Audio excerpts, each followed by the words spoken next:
The Jamaica Labour Party was re-elected to serve as government for a second consecutive term after a landslide victory at the general election polls held on Thursday, September 3. Melvin Pennant has that story.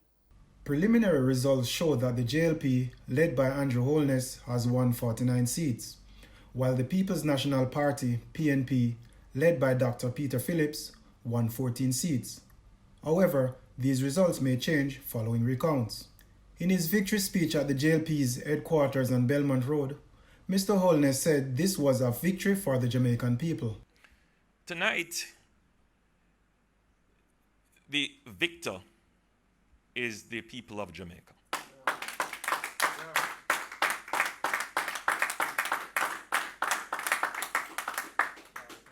You came out in your hundreds of thousands and you participated in the solemn process of democracy. You voted. You expressed yourself through the ballot. There is indeed cause for celebration, but there is also, I would believe, significant cause for consideration. There are many Jamaicans who did not participate. There are many Jamaicans who, for fear of the virus, decided not to come to the polls. But there are also many Jamaicans who, for other reasons, apathy, frustration with the process, decided not to participate. So even though we have this overwhelming majority and the people have given us the mandate that we require, we are still considerate of those Jamaicans who still look on with some suspicion, some concern, some apathy on the political process. So we are very cautious in our approach to receiving this overwhelming majority.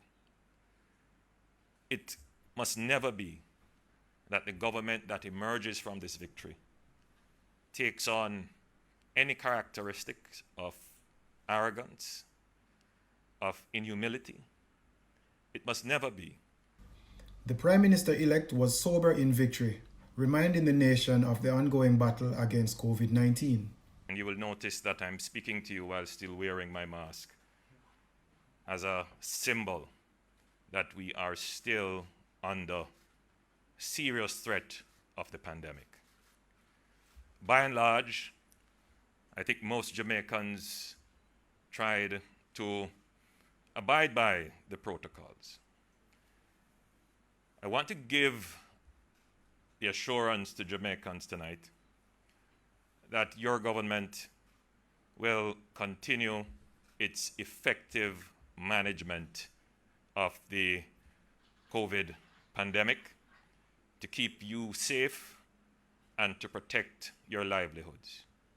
No doubt we are entering into a new phase of the pandemic, an inevitable phase of the pandemic, and that will require a new strategy of management.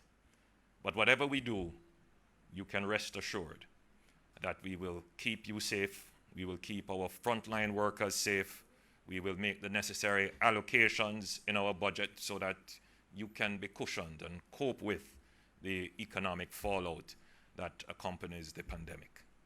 For his part, PNP leader Dr. Peter Phillips never gave a public statement. This came instead from Kingston East and Port Royal Member of Parliament, Philip Paulwell. We have to acknowledge that people don't support a party that they perceive to be as disunited. And that's why so much effort was put into resolving those issues. And I think we did do a good job, a credible job, in bringing back those of the comrades who did not win in September last year. To be a part of the campaign, I myself worked very closely with Comrade Bunting, and we've had an excellent period. Perhaps I didn't have enough time to convince the Jamaican people that we were solidly and totally united. And it is work that we have to now do to ensure that the Jamaican people can once more put their faith and confidence in us. However, Mr. Holness said he received a concession call from Dr. Phillips.